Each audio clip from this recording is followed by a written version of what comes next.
Assalamualaikum warahmatullahi wabarakatuh. Apa kabar Anda pemirsa dan juga pendengar Mutiara Pagi RRI Bandung? Kembali menyapa tentunya saya Alan Albana bisa membersamai Anda pagi hari ini. Dan di pertemuan hari ini kita akan membahas topik mengenai bahagia dalam taat, bukan bahagia dalam maksiat. Terkait hal itu, alhamdulillah sudah hadir tentunya narasumber kami di studio. Beliau adalah founder MT Majidah, kemudian juga penyuluh agama Islam Kemendag Kota Bandung. Telah hadir Bapak Ustadz Yogaswara SPDI. Assalamualaikum warahmatullahi wabarakatuh Pak Ustadz. Waalaikumsalam warahmatullahi wabarakatuh. Semangat sekali nampaknya hari ini Pak Ustadz. Harus semangat dong. Harus semangat ya. Jadi Kang Alan harus semangat lah. Baik, Pak Ustadz, ini menarik, topik kita adalah bahagia dalam taat, bukan bahagia dalam maksiat. Maksiat, betul. Ini fenomena sekarang ramai sekali Pak Ustadz kalau kita melihat sosial media. Dulu mah ya gitu ya, melihat hal-hal seperti itu di tempat-tempat tertentu. Betul, sekarang disajikan di hadapan layar kita semua Pak Ustadz. Betul. Bagaimana menyikapi hal itu Pak Ustadz? Mangga. Baik Alan. Innal hamdalillah nahmadu wa nasta'inu wa nastaghfiruh wa na'udzubillahi min syururi anfusina wa min sayyiati a'malina may yahdihillahu fala mudhillalah wa may yudhlil fala hadiyalah. Asyhadu alla ilaha illallah wa la syarikalah wa asyhadu anna Muhammadan abduhu wa rasuluh alladzi la nabiyya ba'dah. Para pemirsa dan juga pendengar Mutiara Subuh RRI Bandung, apa yang sampaikan barusan tema tentang bahagia dalam taat, bukan bahagia dalam maksiat. Tentu ini berkaitan dengan dinamika dan fenomena kehidupan masyarakat sekarang yang berbeda dengan masyarakat dulu. Kadang orang kan begini, secara naluriah, secara umum, tidak ada dong manusia yang hidupnya pengen susah. Betul. Tanda kutipnya pengen bahagia. Bahagia bisa memiliki harta, bahagia dengan punya keluarga yang lengkap, penghasilan yang banyak dan sebagainya. Yang jadi pertanyaannya, apa ada orang yang bahagia tapi dalam konteks dia itu bermaksiat? Artinya bahagia yang didapatkan itu bukan bahagia dalam tatanan ketakwaan atau taat kepada Allah Subhanahu wa taala. Ini kan di masyarakat banyak. Bagaimana orang mencari bahagia tapi dengan cara yang salah, artinya jalan yang bertentangan dengan syariat ajaran agama, terutama yang dicontohkan oleh Rasulullah. Orang kadang-kadang mengambil jalan pintas. Saya pengen bahagia. Contoh ini contoh kecil dalam kehidupan. Ketika seseorang tidak memiliki katakanlah harta, tidak memiliki kekayaan, tapi pengen bahagia. Nah kebetulan mungkin maaf ya, tidak semuanya, barangkali tidak semuanya. Ada orang-orang yang punya pangkat, punya jabatan, punya kedudukan. Kan tidak sedikit menciptakan kebahagiaan tapi dengan cara yang tidak taat. Artinya menyalahgunakan pangkat dan jabatan itu untuk mendapatkan sesuatu yang diharamkan oleh agama. Secara lahir saya bahagia dong. Kalau misalnya seperti itu ya kan. Saya bahagia nih, saya dapat uang nih banyak. Dari apa yang kita lakukan. Nah ini kan bahagia yang tidak dibenarkan oleh agama. Ini bahagia yang dilarang dalam agama. Berbeda dengan bahagia yang hakiki, yang sesuai dengan rel kehidupan, dengan barometernya, ukurannya adalah agama Islam sebagai filter dari segala sesuatu yang kita lakukan. Ya, jadi menariknya itu adalah bisa tidak kita ini bahagia dalam taat tapi tidak bahagia dalam maksiat. Jadi tidak menciptakan kebahagiaan dalam kemaksiatan dalam kehidupan. Ini kan terlarang ya, terlarang.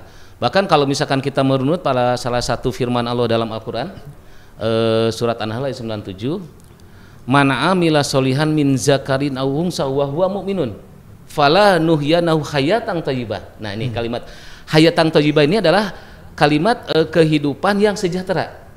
Artinya ketika manusia memiliki kehidupan yang sejahtera, sudah barang tentu hidupnya bahagia. Kalau menurut kepada katakanlah dalil ini.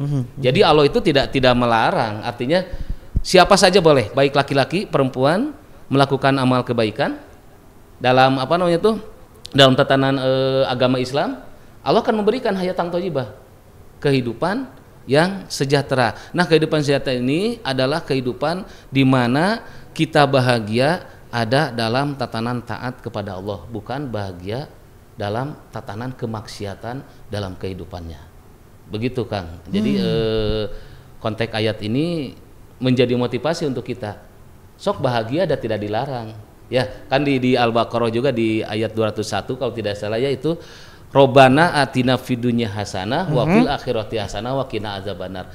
Bahagia silakan dunia dan bahagia akhirat itu seimbang. Tapi ingat, hati-hati, bisi kita termasuk kepada orang yang celaka, orang yang rugi menurut pandangan Allah, begitu dalam Al-Qur'an. Artinya kita yang orang yang tercela, orang yang terlaknat. Ini yang kita takutkan.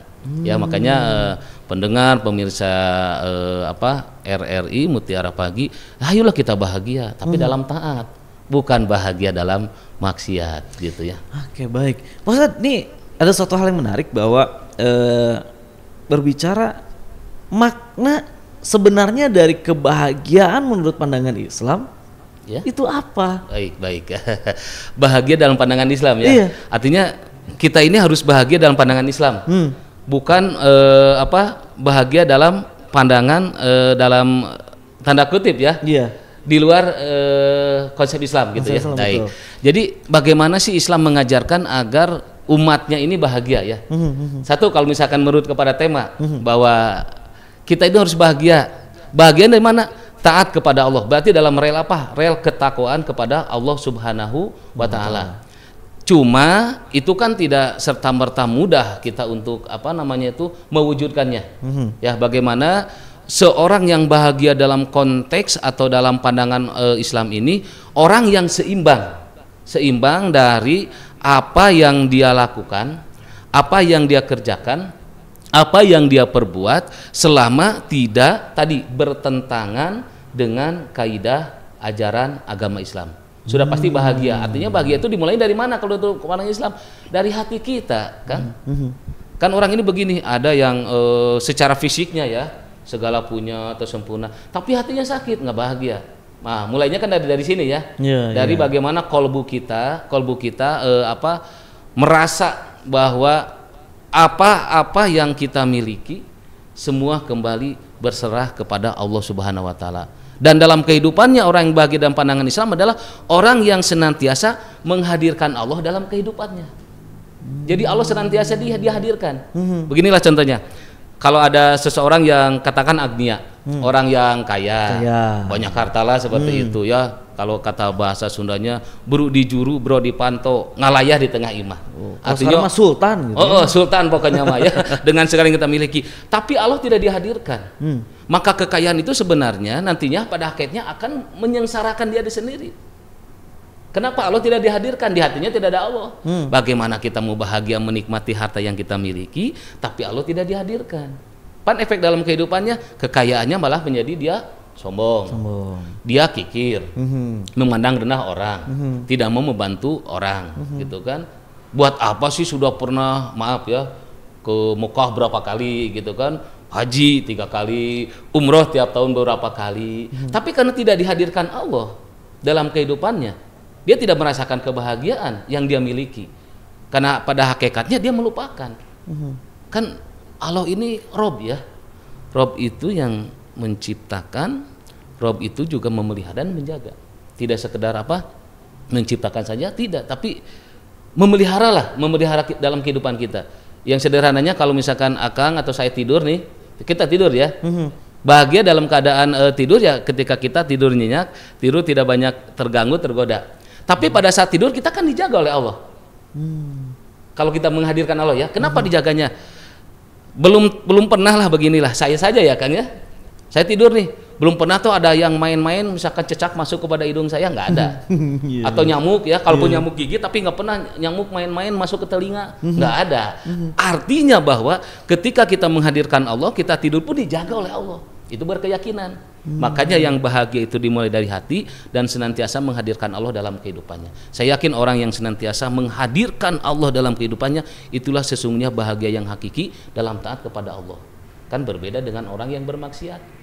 Bahagianya diciptakan kan, mohon maaf begini nih misalkan kita datang ke tempat-tempat maaf ya maksiat di sana, ada kemunkaran, misalkan ke tempat prostitusi, tempat perjudian, klub-klub malam yang menjual apa katakanlah minuman-minuman yang terlarang dalam agama Islam. Mungkin bahagia. Oh, saya di sana misalkan ini happy mah, happy lah, party mah, nih, gitu, party lah pokoknya mah habis-habisan kita malah segalanya dilakukan. Bahagia pada saat itu. Tapi bahagia kita itu berada di mana? Berarti bahagia kita berada dalam kemaksiatan kepada Allah Subhanahu wa taala. Kan bukan nanti bahagia secara hakiki. Tunggu laknat Allah akan datang. Tunggu nih hukuman Allah akan datang. Hukuman dari siapa? Dari diri kita sendiri dong. Allah tidak akan menghukum sebenarnya. Apa yang terjadi kepada kita efek dari apa yang kita perbuat. Nah ini kan yang jadi apa ukuran kita tuh. Hayulah hidup harus bahagia ya Kang ya. Hidup mah sekali. Harus sekali dong di dunia kita bikin happy gitu. Bikin happy, tapi ingat relnya adalah agama gitu kan. Hadirkan Allah lah dalam kehidupan kita sehingga kita akan merasakan ketenangan hati dan di sanalah kebahagiaan hakiki itu akan ada. Berbeda orang dengan konteks akhlaknya yang tidak baik, akhlaknya yang bertentangan dengan Al-Quran dan Sunnah Nabi dengan sumber hukum Islam yang lain, maka dia akan menciptakan kebahagiaan dalam versi kehidupannya, dalam versi keinginannya, tapi tidak pada rel agama, ada pada jalan kemaksiatan. Ini yang dikhawatirkannya. Jangan sampailah kita makan ya seperti itu. Jangan sampai dijauhkan gitu kan. Baik Pak Ustadz, kemudian ini bagaimana cara kita agar senantiasa bisa menghadirkan Allah dalam setiap langkah kita sehingga tadi kebahagiaan bisa kita dapatkan dalam sebuah ketaatan. Ya, yang harus kita lakukan ya sehingga Allah itu bisa hadir dalam kehidupan kita dan kita bahagia dalam ketaatan. Apa yang harus kita lakukan nih? Ini yang sebenarnya tips-tips dalam kehidupan agar tadilah kita bahagia ya. Tips-tips. Yang pertama barangkali kita senantiasa mendekatkan diri kepada Allah. Ini yang pentingnya ya. Kuncinya adalah mendekatkan diri kepada Allah. Mendekatkan diri artinya tadi kalau yang balik ke pertama adalah menghadirkan Allah dalam kehidupan kita. Ya. Senantiasa kita itu merasa bahwa Allah tuh menjaga kita, melihat kita, mendengar kita. Jangan sekali-kali kita berprinsip atau berpandangan. Kadang gini ya, orang misalkan melakukan kejelekan, biarin, orang lain tidak tahu. Padahal Allah kan tahu. Ya Allah tahu udah tidak akan ribut seperti manusia. Ini jangan ada berpandangan seperti itu. Jadi kalau misalkan ingin bahagia dalam ketaatan tadi, hadirkan Allah dalam segala sesuatu. Kita ingat Allah melihat, Allah mendengar, Allah menjaga segalanya dengan segala kekuasaannya, dengan segala kemahaannya. Allah ini benar-benar melihat diri saya. Melihat Kang Yoga, melihat Kang Alan misalkan seperti itu. Ini yang harus dipahami. Sehingga nanti bentuk apresiasi dari apa yang kita lakukan senantiasa bersandarkan diri kepada Allah. Ya minimal kita memulai dengan kalimat basmalah, Bismillahirrohmanirrohim. Nah di sana kita menghadirkan Allah. Kan kulu amrin dibalin la yubdau bismillahi fahuwa aqta'u. Jadi setiap perbuatan yang tidak dimulai dengan basmalah, artinya kita tidak ingin kepada Allah, bahwa aqta'u, maka itu terputus. Dari apa? Dari rahmat Allah. Rahmat ini kan kebahagiaan kan? Rahmat ini kebahagiaan. Kalau kita lihat di surat Nur ayat 10, walaula fadlullahi alaikum warahmatullahi wabarakatuh tawwabun hakim. Dan sekiranya hidup ini jauh dari rahmat Allah. Nah, rahmat Allah kan luas ya. Maka sudah pasti barang tentu manusia berada dalam kesulitan hidup. Rek bagaimana kita bahagia kalau rahmat Allah itu tidak ada.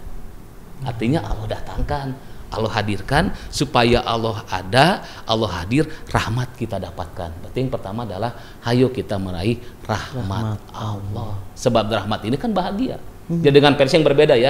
Pedagang bahagianya ketika barang jualannya habis, untungnya dapat gede gitu kan.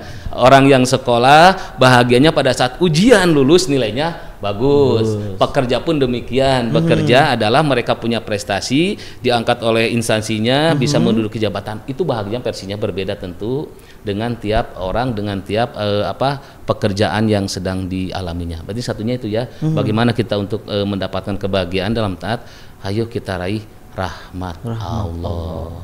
Supaya kita tuh terjaga. Kayak tadi kalau menurut ayat tadi kita tuh sulit kalau tidak ada rahmat Allah. Karena rahmat itu kan pahat kebahagiaan ya. Iya, iya. Dengan versi berbahagia yang berbeda tentunya ya. Kang Alan dengan saya berbeda mending bahagianya. Saya bahagia misalkan ketika punya pekerjaan, punya penghasilan, punya prestasi, diangkatlah oleh atasan orientasi menduduki misalkan jabatan tertentu, atau yang tadi yang di pasar, yang dimanapun, supir angkot, ojol, kebahagiaannya akan berbeda bentuknya, tapi mungkin akan dirasakan sama dengan dia ketika dia merasakan sesuatu kasih sayang Allah, rahmat Allah itu masuk kepada dirinya, hatinya, sehingga dia berucap alhamdulillah, bahagia diri kita itu. Salah satu itu ya, menggapai rahmat Allah agar kita bisa bahagia dalam taat kepada Allah Subhanahu wa taala. Yang kedua, senantiasa kita meminta ridho bagi yang masih punya orang tua. Loh, kenapa? Kenapa nih Pak Ustaz? Ini. Ridhollah fi ridhol walidain. Wa suhtullah fi suhtil walidain. Ridhonya Allah itu terletak di ridhonya orang tua. Bagaimana Allah ridho kalau orang tua tidak ridho? Bagaimana kita bahagia dengan doa-doa dari orang tua yang Allah kabulkan, sementara orang tua kecewa dengan kita? Cari ridho Allah dengan perantara ridhonya orang tua. Jangan sampai nanti Allah murka karena adanya murka dari orang tua.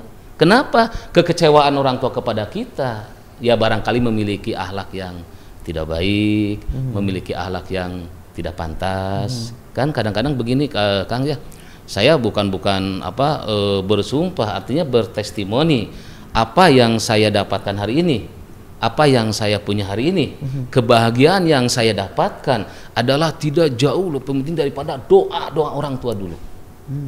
Kalau saya panggilnya emak lah ya, ada orang Sunda saya tanya, ada emak kan begini. Kalau saya dulu panggilnya Ani, Dadani, tapi panggilnya nama pendek, Ani, cing beunghar, cing bahagia, cing sukses sekolah tinggi dan sebagainya. Bisa berangkat ke Mekah melaksanakan haji, dan semua itu kan tercover. Semua itu terasa sekarang. Jadi kalau memang mau bahagia dalam taat, ayo atuh kita cari ridho Allah dari mana? Mulai dari orang tua. Ridho Allah fi ridhol walidayhi. Kalau Allah murka, berawal dari murkanya, marahnya orang tua kepada kita. Dua saja itu ya, artinya satu kita raih rahmat Allah, yang kedua cari ridho Allah dari mana? Yang masih punya orang tua, makanya bersyukur nih. Kalau Kang Lo masih punya orang tua dong. Masih udah meninggal dua-duanya. Sama dong kalau begitu. Ini geng yatim piatu ya kita itu. Tapi kan alhamdulillah ya, kita bahagia bersama. Betul. Artinya dengan apa yang kita miliki hari ini. Betul. Dan itu saya yakin sebesar-besarnya doa orang tua kita. Orang tua betul. Ridhonya orang tua kita saat ini. Betul. Apa yang kita dapatkan ya? Wasilahnya dari orang tua. Semuanya datang dari Allah, tapi ada perantara. Wah, itu Pak Ustaz, saya jadi ingat cerita orang tua saya waktu mengantar dulu gitu ya. Suka ngantar ke RRI kalau ada siaran subuh gitu. Orang tua itu masih ngantar ya? Ngantar waktu dulu, masih zaman-zaman belajar di RRI. Betul. Itu sampai bilang, ya Allah, mudah-mudahan anak ini suatu hari bisa jadi pekerja di RRI. Hari ini jawabannya Pak Ustaz. Tidak dulu kan? Tidak dulu. Apa yang diucapkan orang tua dulu? Doanya hari ini. Terkabul. Ya bukan bersumpah ya, artinya testimoni yang kita rasakan. Betul, tadi ridho Allah. Bahagia nggak Kang? Bahagia sekali ya. Nah Pak Ustadz, lantas kalau misalkan katakanlah bahwa kita bisa bahagia selain mencari rahmat Allah, kemudian juga mencari keridhaan orang tua, bagi orang yang sudah tidak punya orang tua Pak Ustadz, kumaha gitunya. Kumaha lagi Pak Ustadz gitu. Saya udah tidak punya orang tua, akhirnya tidak punya juga sama. Bapak udah wafat, ibu sudah wafat, bahkan orang-orang tercinta yang membesarkan saya pun satu persatu memang sudah berangkat. Nah bagaimana? Satu ya yang kebaikan akhlak kita nih, melanjutkan kebaikan yang dicontohkan oleh orang tua kita. Kenapa Pak Ustaz? Misalkan begini, kalau dulu orang tua kita nih rajin sedekah nih Kang, rajin sedekah nih ke yatim, ke duafa, orang-orang yang memiliki kekurangan daripada hidup kita. Lanjutkan. Kebahagiaannya akan kita dapatkan, dan orang tua pun akan mendapatkan pahala kebaikan yang kita lakukan. Artinya bahwa kebaikan-kebaikan orang tua itu diteruskan oleh kita. Sekalipun maaf tidak ada wasiat misalkannya gini ke saya misalkan, dan teruskan ya Bapak teh begini, tidak. Tapi kita tahu bahwa orang tua saya pernah melakukan ini nih, sering. Dan itu adalah kebaikan dalam kehidupannya. Lanjutkan oleh kita. Ketika mereka sudah wafat, tidak ada. Karena ada kebaikan buat saya. Karena itu kan amal baik. Pahalanya mengalir kepada orang tua kita yang sudah tidak ada. Karena semua itu, ini ya hitungannya. Ari sebenarnya pahala mah kan kita kadang-kadang kalau bicara pahala mah orang teh asa terlalu apa ya, kepada Allah itu terlalu memaksa. Yang penting mah kita ikhlasnya melakukan, melaksanakan ya, ya pasti Allah akan memberikan balasan yang setimpal atau lebih baik dari apa yang kita lakukan. Nah, itu ya satu, lanjutkan kebaikan dari apa yang pernah orang tua lakukan. Bisa juga menyambung silaturahmi. Ini nih ya. Wasilul ladzi bainakum wa baina rabbikum bikasrati zikrikum bi. Lanjutkan silaturahminya. Silaturahmi orang tua, barangkali punya saudara-saudaranya, orang tua juga pernah dulu kemana-kemana, itu silaturahmi, dan silaturahmi kepada Allah ya, baina rabbikum, artinya kita silaturahminya garisnya vertikal ke atas kan. Silaturahmi kepada Allah ya dengan memperbanyak zikir ya. Gimana nih orang tuanya juga tidak ada, mungkin ada sebagian pemahaman bahwa apa yang kita bacakan pahalanya diususkan oleh kepada orang tua yang sudah wafat, apakah sampai apakah tidak gitu kan, ada pertanyaan seperti itu. Kalau kita berkeyakinan itu bakal sampai insya Allah. Artinya ya saya niatkan, ya Allah ini kebaikan saya zikir, terutama misalnya zikir dengan zikir baca Al-Quran, kalimat-kalimat thayyibah, semoga ada pahala yang disampaikan kepada orang tua kita. Ya semoga gitu ya, saya Kang Alan juga termasuk anak-anak yang soleh. Amin. Kan begitu ya. Ketika idamatabna adama ingkota amaluhu ila min salasin. Ketika wafat ini manusia terputus semua amal ibadahnya, kecuali salah satunya adalah awaladun salihun yadullah, orang soleh, anak soleh yang senantiasa mendoakan orang tuanya, tidak terputus dari apa yang kita lakukan semenjak orang tua tidak ada, apalagi pada saat dulu orang tua kita masih ada. Jadi dilanjutkan saja kalau tidak ada. Dan ya sering-seringnya sekarang kan kita mau minta ke siapa doanya? Kan tidak ada ya. Sudah bapak Gus teu aya, emak juga sudah wafat. Gitu. Kemana gitu kan? Lanjutkan kebaikan orang tua dulu, kita cari berkah di sana. Sebab kebaikan itu akan menular dari mereka, contoh ke kita, kita lanjutkan, ada kebaikan-kebaikan lagi yang sampai kepada orang tua. Ya kita berharap pahalanya sampai ya. Insya Allah sampai. Insya Allah tidak takut. Oh ini sampai tidak? Sampai ya, itulah pahalanya Maya. Mungkin gini kan, saya pernah juga dengar dari guru saya. Ketika seorang manusia melakukan kemaksiatan, dosa katakanlah. Udah saya pengen bahagia tapi dosa. Caranya tadi maksiat. Orang tua itu nangis dalam kuburnya itu. Nangis mereka, kenapa keturunan saya, kenapa ahli warisnya seperti ini, itu nangis. Tapi ketika saya Ngalan melakukan perbuatan-perbuatan baik, sholat malam, silaturahmi, pokoknya semua amalan kebaikan dilakukan, orang tua akan bahagia. Mereka datang tersenyum kepada kita. Alhamdulillah, anak kita teh soleh, anak kita tuh ahli ibadah, rajin ibadah, begitu. Makanya jauhilah maksiatnya, lanjutkan kebaikannya, begitu kan. Baik, Pak Ustadz, kemudian juga mungkin ini terakhir sekaligus juga untuk closing statement, dan terima kasih juga untuk pendengar juga pemirsa Mutiara Pagi RRI Bandung yang sudah menyimak perbincangan kami di antara bahagia dalam taat dan juga bahagia dalam maksiat. Bukan bahagia dalam maksiat. Bukan bahagia dalam maksiat. Lantas bagaimana kita menyikapi berbagai terpaan informasi yang bahwa bahagia tuh harus punya rumah besar, mobil banyak, istri cantik gitu. Kayaknya udah beristri ya, udah cantik. Alhamdulillah. Alhamdulillah. Tapi satu istrinya satu. Insya Allah satu di sini pokoknya tetap aja satu. Satu di sana. Gak usah banyak-banyak lah ya. Oke. Kemudian Pak Ustadz, maksudnya bisa ketahuan gitu. Terus ini Pak Ustadz, kebahagiaan yang katakanlah adalah sebuah kebahagiaan kebahagiaan yang dicapai, diinginkan oleh manusia, tapi lantas ketika sudah mendapatkannya kok biasa saja akhirnya. Nah, kebahagiaan yang hakiki kemudian kita rasakan, dan itu pun juga mendapat rahmat Allah atau katakan dalam bingkai ketaatan. Bagaimana Pak Ustadz? Baik, ini mungkin statement terakhir ya, barangkali harta bukan jaminan orang bahagia. Tapi orang pun tanpa harta sulit untuk memperoleh kebahagiaan. Itu dilematis jadi ya. Begitu ya. Mobil itu bukan jaminan orang bahagia. Betul. Tapi ketika tidak punya mobil, kita pun akan kesulitan ketika mobilitas ke sana kemari. Betul.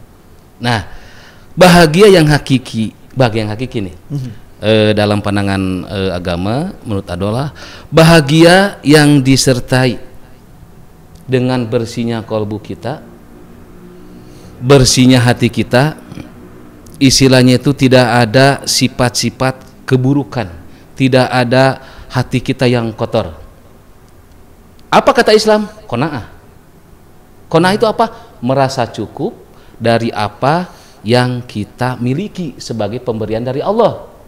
Dan kita pun boleh mencari lebihnya selama kita tidak berlebihan atau menghalalkan cara untuk mendapatkannya. Islam tidak melarang orang untuk memiliki harta kekayaan. Tadi yang akan bilang mobil bagus, rumah juga besar, istri cantik, anak saloleh, balala gede, seperti itu. Kebahagiaan itu. Tapi lantas bagaimana cara mendapatkannya? Tidak menghalalkan segala cara. Artinya tetap kita ada pada koridor aturan yang telah agama Islam kita sampaikan. Artinya kan Islam itu filter ya. Islam itu tidak melarang, silakan untuk kaya, tapi tapi awas, kayanya jangan asal kaya. Tadi menghalalkan segala cara, melupakan Tuhan, kita mengambil sesuatu yang kita ambil itu dengan cara yang batil, itu tidak boleh.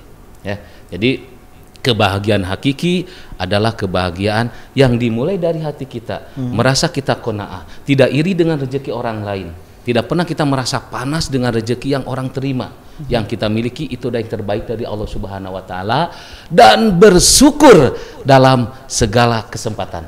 Karena Allah telah memberikan nikmat yang banyak kepada kita. Ketika kita pandai bersyukur, di sanalah letak kebahagiaan yang Allah berikan kepada kita. La in syakartum la azidanakum wa la in kafartum inna azabi lasadid.